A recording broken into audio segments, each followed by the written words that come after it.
Ne ineno, erokamano, ayiego.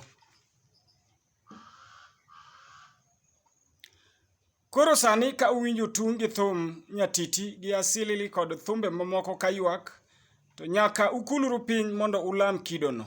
To kudagi timo kamano, to ibiro witu e mach makakni piyo piyo ma ok odeko. Koso uparo ni nitie Nyasaye moro manyalo resou. Mano chik ma Nebukadnezar ogolo. Otieko kowacho ni uparo ni nitie Nyasaye moro manyalo resou. Agone Nyasaye erokamano. Noloso Nyasache moro mubende kuot godo. Kendo ne ka thumbe oyuak mag nyatiti asilili kod thumbe mamoko to nidwaro ni juduto te kulore. To ok kinde no kende, kata kawuono nitie nyaseche moko ma ji ochokore kendo chomo ni lamo. Nyasaye moro notho e piny Ethiopia ka. Nyasaye moro notho moiki e piny Ethiopia ka. Nyasaye moro notho kanyo miluongo ni Elselasie, Rastafara. En Nyasaye mabende ji mathoth kulorene, kendo iyudo ka jomadongo kod jomatindo kulore. En Nyasaye manotho. Nyasach gi Bob Marley iluonge ni Nyasach gi Bani Wailer. Nyasach gi Burning Spear notho e piny jo Ethiopia ka. En Nyasaye ma ojende mang'eny tinde nodonje kendo kulrene. En Nyasaye ma kilamo tiwang'o ne ubani. Ubani miwang'ono iluongo kod dhogi ni ganja.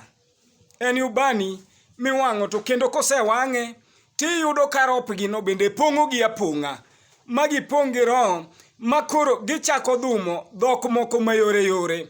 Miyudo ka koro irado kod ng'ato kodwa mosi to ukoni ni Waagwan. Ni Waagwan no ni mano koro mosi. Kodwa goni erokamano to wacho ni thanks. Ni thanks no ni mano erokamano, ogoni erokamano.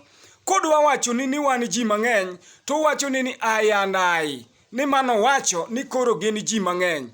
Mano Nyasaye moro mabende ilame, en bende notho e piny mar Ethiopia. Rope no kosepong'o ng'ato mipong' kod roho, to emibiro yudo ka koro dhok mayore yore gi bet mang'eny, ma ka ng'ato dwa goni noriti to wacho ni little bit, kata owacho ni mia go, ni mano koro goni oriti ni goodbye. Opaki Yesu Ruoth. Ging'eyo kaka muma wacho ni Nyasach Nebukadnezar cha, ng'ama ne okolame ni imako tikete mach to wang' nikech Nyasaye no en bende nolosne mae. Koro Nyasach Ethiopia ni be miluongo ni Elselasie ni, en bende ka ok inyal luwe, tema ng'iwinjo kidhumo ni dhok moro gi dhok mar ropgino. Giwacho ni we go chase them crazy bald-headed outer town. Ni ng'at ma wiye ok ominore ni koro giluongo ni bald-headed. We go chase them crazy bald-headed outer town. Koro in ng'ama ok nitiere kod rasta mominore ni koro iluongi ni bald-headed, ni in rabondo kata in gi yie wi kamagagi, to koro in bald-headed. Koro we go chase them crazy bald-headed outer town. Tiende ni ng'ama ok nyal kulore ne Nyasachgino en bald-headed. Koro we go chase them crazy bald-headed outer town. Koro gin jomibiro riembi e town. Apako Yesu Janazareth. Iyudo ka giluongo ng'at ma iluongo ni askari ma en police. Giloso ne nying moro ni Babylon. Kendo Babylon, kaka wang'eyo, Babylon en jogo moribel. Koro ng'ama ribel kod Nyasachgino giluongo ni police, giluongo ni Babylon. Apako Yesu Janazareth. Ni koro police, ni koro en Babylon. makonene to koro ne Babylon ng'ama rebel gi Nyasachgi ni, matiende ni nyaka ubani margi magiwang'o chande, miyudo ka ng'ato wiye otimo urimba mang'eny monego pak go Nyasaye odhum godo, mado odonj godo e lejo to odhum godo rop polo, odonjo go e Nyasach Rastafara Elselasie, ema koro dhumo godo dhok magalagala. Moko dwa koni ni an kare to goni ni aire, kodwa koni nono nyuola Eldoret to wacho ni mibani na Eldoret. Giwacho dhok moko ilago marop gi opuonjogi. Apako Yesu ja Nazareth. Yud Nyasaye mangima mane yawut joka Yuda oramo kuome, makidonjo kuome to biro goli e dhum moko magalagala, to opuonjo nyaka nyithindo dhum moko makata en buti to nitie dhok moko munyalo luongi go mokiwinji. Moro bi yude korwako long to long ne otamore. Opaki Yesu. Long ne otamore ni ok kal kabang'e ka sudo gi malo matin. Long ne ok sud bottom up.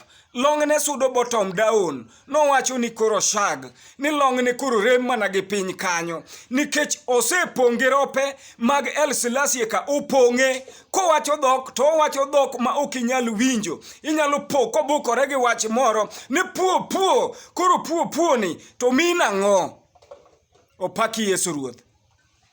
Mano en Nyasaye moro mabende nitiere kod joma lame.